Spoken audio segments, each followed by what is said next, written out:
शौनक जी ने पूछा, महाराज जब ये इतनी सुंदर भागवत है तो इसको 7 दिन में ही छटपट करके क्यों सुना दी जाती है? और इतनी बढ़िया भागवत है तो 1 महीना चले, 1.5 महीना चले, 2 महीना चले, 7 दिन में ही क्यों सुनी जाती है? 7 दिन में ही सुनने की परंपरा कैसे प्राप्त हो गई, प्रारंभ हो गई? सूत जी कहते, ऋषियों ये 7 दिन में सुनने की परंपरा श्री सनकादिकों ने देवर्षि नारद को सुना के प्रारंभ करी। नारद जी अस्थिरस्य नारदस्य, अरे महाराज नारद जी तो 2 घड़ी से ज्यादा कहीं टिकते नहीं, फिर वो 2 घड़ी से नहीं टिकने वाले महात्मा ने 7 दिन बैठ के भागवत कैसे सुन ली? कृपा करके ये बात हमें विस्तार से बताइए। तब सूत जी महाराज कहते, ऋषियों ध्यान से सुनो। एकदा हि विशालाय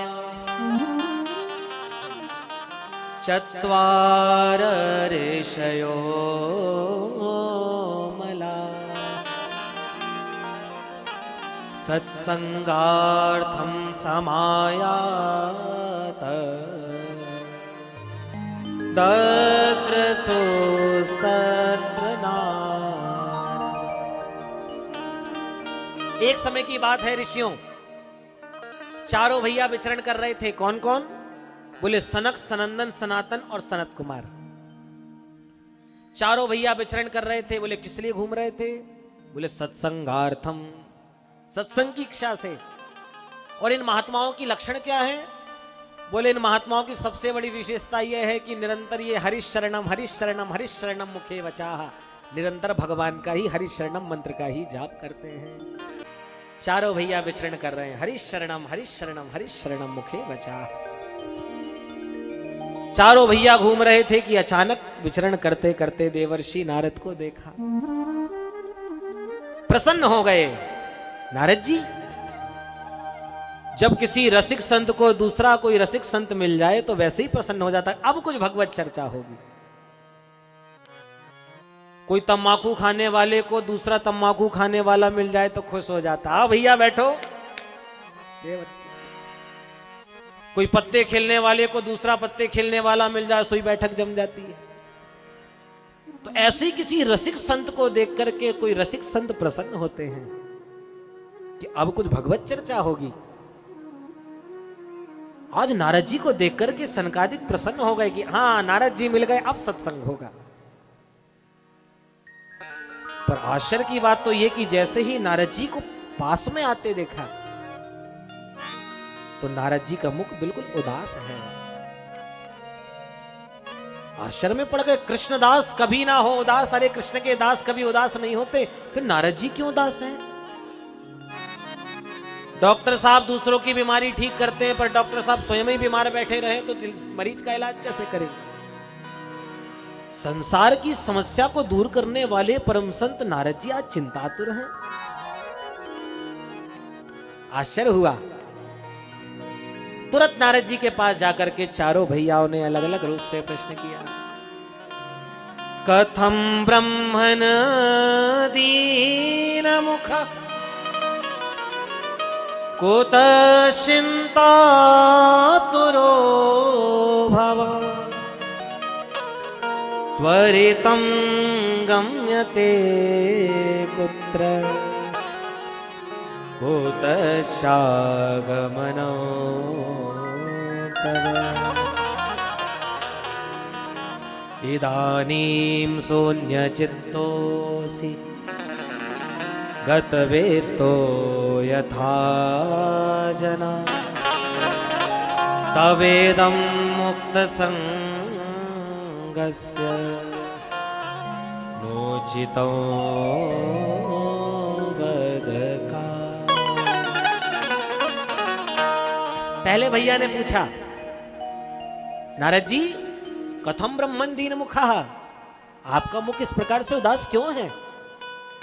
तो दूसरे भैया ने पूछा, कुतः चिंतातुरो भवान, अरे नारद जी आपको कौन सी चिंता सता रही है? तो तीसरे भैया ने पूछा, त्वरितम गम्यते कुत्र, आप कहां जा रहे हैं? तो चौथे भाई ने पूछा, कुतश्चागमनम तवा, आप कहां से आ रहे हैं महाराज? अरे महाराज जी आपके मुख को देख करके तो ऐसे लगता है जैसे किसी कंजूस का धन चला गया हो। आप इतने उदास हैं, आपको देख करके तो ऐसे लगता है जिसे किसी के पुराने 500 के नोट नए बन गए हो। इतना उदास मुंह है आपका, क्या बात है महाराज, कौन सी चिंता सता रही है? देखो महाराज, संतों को इस प्रकार से चिंतातुर नहीं रहना चाहिए। आपके मन में जो भी दिक्कत हो, जो भी परेशानी हो, कृपा करके हमसे कहिए, हम आपकी समस्या को दूर करेंगे महाराज। जब अग्रजों ने इस प्रकार की बात कही तो नारद जी प्रसन्न हुए और नारद जी ने अपने अग्रजों की बात सुनकर के कहा, देखो भैया, मैं इस संसार में, इस पृथ्वी लोक में भ्रमण कर रहा था सत्संग की इच्छा से, कि कहीं इस पृथ्वी लोक में मुझे सत्संग का आनंद मिले। पर इस संसार में मैंने सारे संसार में परिभ्रमण किया, पर कहीं भी मुझे सत्संग का आनंद नहीं मिला। सनकादिक कहते हैं ऐसी जैसी जगह सत्संग का आनंद नहीं मिलेगा, तीर्थों में जाओ, तीर्थों में सत्संग का आनंद मिलता है। नारद जी कहते हैं, महाराज इस संसार में मैंने कोई भी तीर्थ नहीं छोड़े। अच्छा, कौन से तीर्थ गए? बोले, हरि क्षेत्रम कुरुक्षेत्रम श्रीरंगम सेतुबंधनम एवमादिषु तीर्थेषु भ्रममाणयतस्तथा। हरि क्षेत्र, कुरुक्षेत्र, श्रीरंग, सेतुबंध, रामेश्वरम, सारे तीर्थ गया महाराज। पर तीर्थों में जाकर के मैंने क्या देखा कि तीर्थों का तीर्थत्व नष्ट हो गया है। मुझे तीर्थों में सत्संग का आनंद नहीं मिला। तब मैंने विचार किया, जब तीर्थों में सत्संग का आनंद नहीं, तो संतों के यहां तो सत्संग का आनंद निश्चित रूप से मिलता है। ऐसा मन में विचार करके मैं संतों के पास आया। पर संतों के यहां तो मैंने और भी बड़ी विडंबना देखी। क्या देखा? बोले, तपसी धनवंत दरिद्र ग्रही, कली कौतुक तात न जात कही। तो एक बार प्रेम से कहो श्री राधे, जोर से कहो श्री राधे। महाराज, संतों के यहां तो मैंने और भी बड़ी विडंबना देखी। क्या देखा? बोले, पाखंड निरता संता विरक्ता सपरिग्रहा। संत तो पाखंड परायण होते चले जा रहे हैं। पाखंड का मतलब क्या होता है? पापस्य खंडः पाखंडः, जो पाप के ही एक खंड हो उसे पाखंड कहते हैं।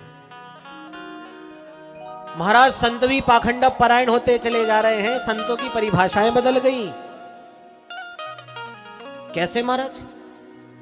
बोले, इतने बड़े महल, इतनी बड़ी बिल्डिंग, इतना बड़ा आश्रम किसका है? बोले, त्यागी जी महाराज का। बोले, ये बच्चे किसके खेल रहे हैं यहां पर?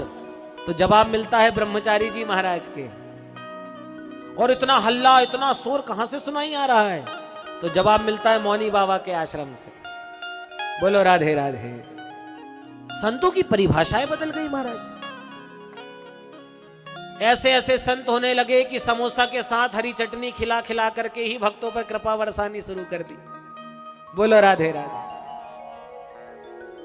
ऐसे संत महात्माओं को देख करके मेरा मन तो बड़ा ही चिंतित हो गया कि संत भी पाखंड परायण होते चले जा रहे।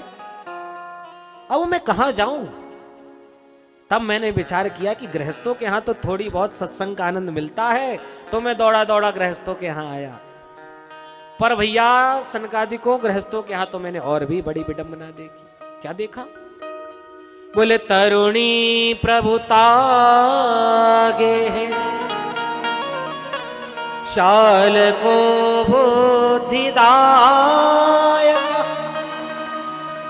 कन्या विक्रयणो लोभा दंपतीना कलकनम, दंपतीना कलकनम। गृहस्थों के यहां तो और भी बड़ी विडंबना देखी महाराज मैंने। क्या देखा? बोले, माता पिता की सेवा कब तक? बोले, जब तक तिजोरी की चाबी प्राप्त ना हो जाए। जहां तिजोरी की चाबी प्राप्त हुई, सोई देवी जी का चलावा चल जाता है। सुनो जी, मैं अपने माता पिता, भाई बंधु को छोड़ के आपके घर में आई हूं और आप अभी भी अपने माता पिता को लेके बैठे हो। माता पिता को वृद्धाश्रम पहुंचाओ और मैं अब आपके साथ रहूंगी और मैं इस घर की मालकिन।